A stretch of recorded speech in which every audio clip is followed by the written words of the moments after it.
ఏం చేస్తున్నారా? ఇక్కడ రామ్ గోపాల్ వర్మకి పెద్ద ఫ్యాన్ అమ్మా. అయితే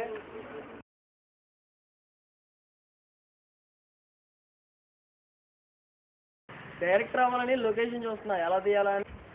కథ ఉందా? కథ అని చెప్పలేనా, రాస్తావులే. ఇక్కడ కథలా కేడుస్తుంటే నువ్వు ఏకంగా లొకేషన్కి వస్తావు. వెళ్దా అదే కథ రాస్తారా పోరా బాబు. కొత్త కథలు అమ్మా.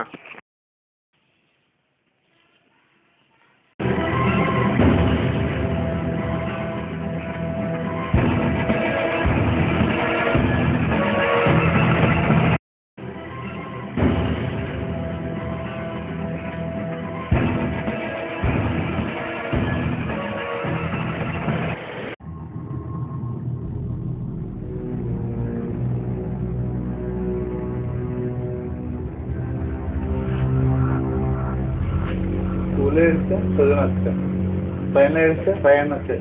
ఇక ఏడిస్తే అనుకోవాలా జీవితం నచ్చగా ఏడిస్తే అన్నీ పోతాయా? నేను పోతే ఏడుపు కూడా పోతుంది కదా, అందుకే వచ్చాను.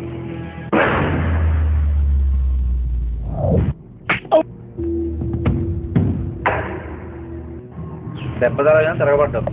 అదే దెబ్బ నీ జీవితం మీద ఎందుకు తిరగబడవు? తిరగబడి ఎదుర్కోలేవా? చచ్చిపోవడానికి వచ్చావు. దేవుడు పిరికివాడికి ఎక్కువ ఆశిస్తారా, ధైర్యవంతుడు త్వరగా తీసుకుపోతాడు. ధైర్యవంతుడు లైఫ్ అంతా పోరాడి బతుకుదాం అనుకుంటాడు, పోరాడే లోపలనే పోతాడు. కానీ నీలాంటి వాడు ఉన్నాడు చూసావా, 90 సంవత్సరాలు పక్కా. కాదన్నా, నేను నిజంగా చచ్చిపోతాను. ఏమైనా అంటే మార్పుని చచ్చిపోతాను అంటారు. నువ్వెవరో నాకు తెలీదు, నాకు తెలిసింది మాత్రం చచ్చిపోవాలి.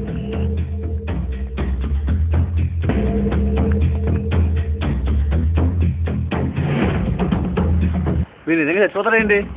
సరే బాబు ఆగవే.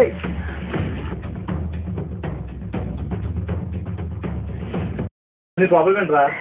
ఎంత ఫెయిల్ అయ్యాను, ఇంటికి వస్తే డాడీ చంపేస్తారు. నువ్వు కాబడకపోతే చచ్చుకునేవారు, నువ్వు పోతే బతుకుతావా? నువ్వు ఎదిగితే ఆనందపడేది, పోతే బాధపడేది వాళ్ళ దగ్గర. నీ యొక్క శరీర ఆవేశం వల్ల కుటుంబం మొత్తం బాధపడతావా, అర్థం చేసి ఆనందపడతావా? అమ్మ దగ్గరగా ఉండడం అంటే వాళ్ళ పక్క నుంచి ఫోటో తీయించుకున్నావు కాదు, గుండెల్లో కోరిక నెరవేర్చడం. సెప్టెంబర్ ఉంది, నువ్వు పోతే ఎవరున్నారు ఇంకా? మళ్ళీ రాసి పాస్ అవి ఆనంద పెడతావో పోయి బాధ పెడతావో నీ ఇష్టం.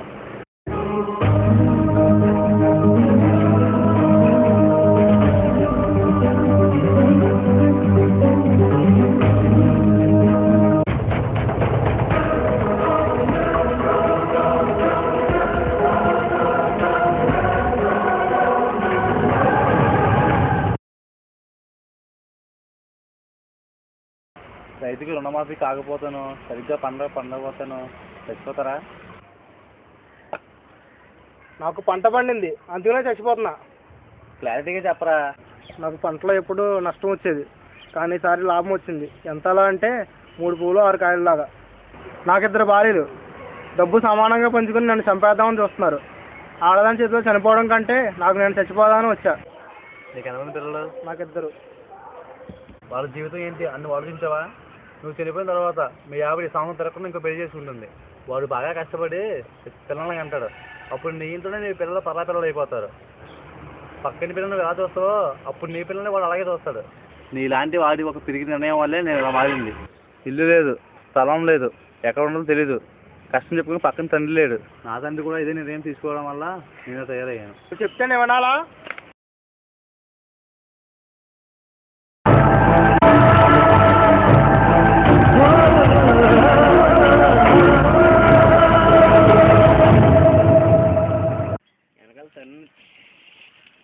ఆ గిఫ్ట్ ఏంటి, నువ్వేంటి, ఆ ఇడిపేంటి? ఈ కన్నీళ్ళు ఉల్లిపాయ కోసడం వల్ల కానీ నా శరీరం తగిలిన గాయం వల్ల కానీ వస్తున్నాయి కాదు, నా మనసుకు బాధ కలిగి వస్తుంది.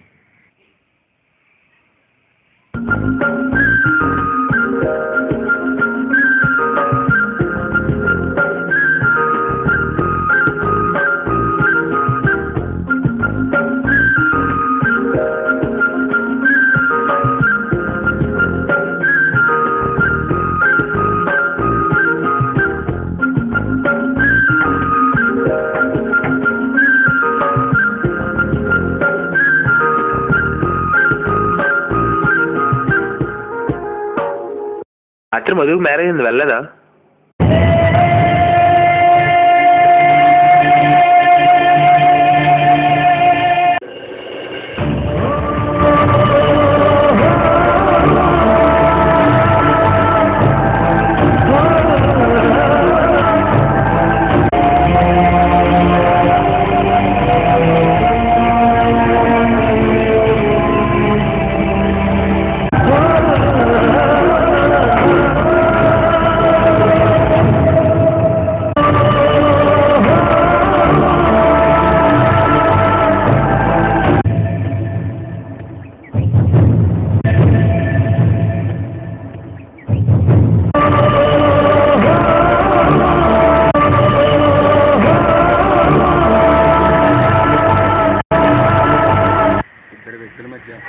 ప్రేమని అదే 2 వ్యక్తుల మధ్య బాధ మిగిల్చేది ప్రేమంటే.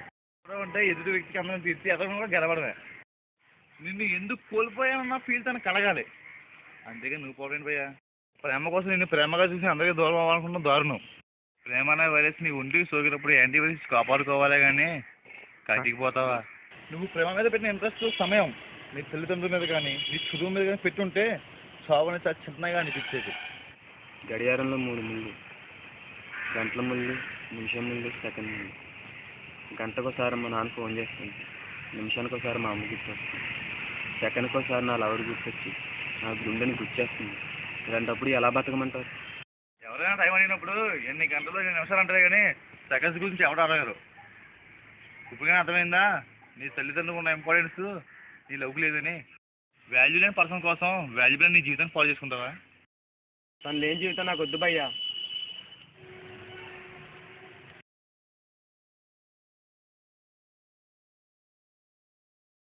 ఎవరు నువ్వు?